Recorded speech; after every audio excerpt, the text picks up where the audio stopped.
যোৱাবাৰ যেতিয়া বিতৰ্ক হৈছিলে মই সেই সময়তো কৈছিলোঁ, যেতিয়া কৈছিলে সবে যে অগ্নিনাভ মন্দিৰ বন্ধ কৰিব লাগে কিবা কিবি বহুত কৈছিলে, তেতিয়া মই এষাৰে কথা কৈছিলোঁ যে কোনো ভক্তও যদি নাহে বাবাক মই পূজা কৰিমেই। আৰু বিগ্ৰহভাগক লৈ বিতৰ্ক হৈছিলে তেতিয়া মই কৈছিলোঁ যে প্ৰথম শিৱলিংগ ভাগ আমি স্থাপন কৰিছিলোঁ আৰু এই বিগ্ৰহভাগ শিৱলিংগভাগ স্থাপন কৰি 2 বছৰৰ পিছতে মই বিগ্ৰহভাগ ৰাখিছিলোঁ। ইয়াতে শিৱৰ শক্তি আছে, একেখিনি কথাই কিন্তু যোৱাবাৰো কৈছোঁ, মই একেখিনিয়ে কৈছোঁ। ইয়াতে আছে শিৱৰ শক্তি, সেই শিৱৰ শক্তিক মই নাম দি লৈছোঁ অগ্নিনাভ। গতিকে আমি অগ্নিনাভ নামেৰে শিৱৰ শক্তিক আমি পূজা কৰোঁ, কথাটো হ'ল সেইটো।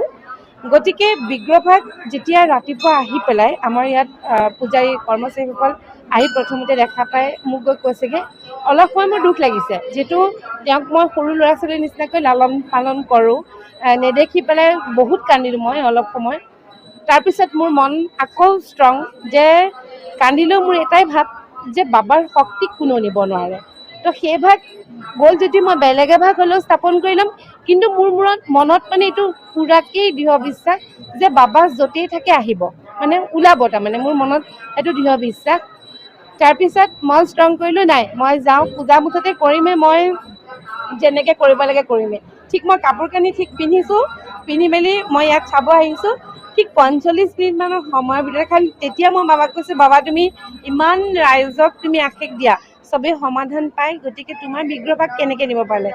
কিন্তু তাৰ 45 মিনিটমানৰ ভিতৰত আমি খবৰ পালোঁ যে শিমলুগুৰি ষ্টেচনত তাতে ধৰা পৰিলে বুলি পেলাই। এতিয়া কথা হ'ল, আমি তেওঁক যিধৰণে পূজা কৰি আহিছোঁ, তেওঁক আমি পূজা সদায় কৰিমেই, আৰু মনত আমাৰ সেইখিনি তেওঁৰ শক্তিক আমি সদায় পূজা কৰোঁ, পূজা কৰিমেই। সেইধৰণে আমি আজিও এতিয়া পূজা কৰিমেই। আৰু কাইলৈ পৰহিলৈ এনেওতো আমাৰ মন্দিৰভাগ আমি তেওঁৰ স্থানান্তৰ কৰিব লাগিব। আমি মন্দিৰভাগ যেতিয়া নতুনকৈ বনাম, আমি ক'ত কেনেকৈ বহাম সেইখিনি একো ক'ব নোৱাৰোঁ। প্ৰত্যেকটো কথা অগ্নিনাভ মন্দিৰৰ প্ৰতিটো কথা মই বাবাক জনাহে কৰোঁ। আৰু মই যিখিনি সিদ্ধান্ত লওঁ বা কিবা কৰ্ম এটা কৰোঁ, সেই প্ৰতিটো কাম তাৰমানে মই বাবাক জনাহে কৰোঁ। আৰু যিবোৰ সিদ্ধান্ত বা যিখিনি হয় সেইখিনি মই বাবাই কৰাইছে বুলি ভাবোঁ।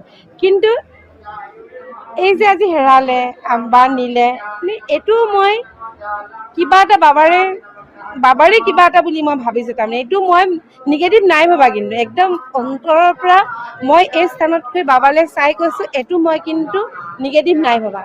এইটো মোৰ ফালৰ পৰা তাৰমানে বাবাই কৰোৱাই কিছুমান কাম মই জানো, এইটো কিবা এটা মই পজিটিভ বুলিয়ে ভাবোঁ। তাৰমানে কিবা এটা কাৰণত বাবাই কৰাইছে। আকৌ বাবা আহিব কাইলৈ, আজি এতিয়া নাজিৰা থানাতে আছে, তাৰপৰা আকৌ আমাক দিব। আমি আকৌ দেওবাৰৰ পৰা আমি বাবাক দেখা পাব। আজি দিনটোৰ কাৰণে খালি নাই দেখা আৰু ভক্তসকলে। যেতিয়া গুৱাহাটীৰ উগ্ৰতাৰা মন্দিৰত যেতিয়া মা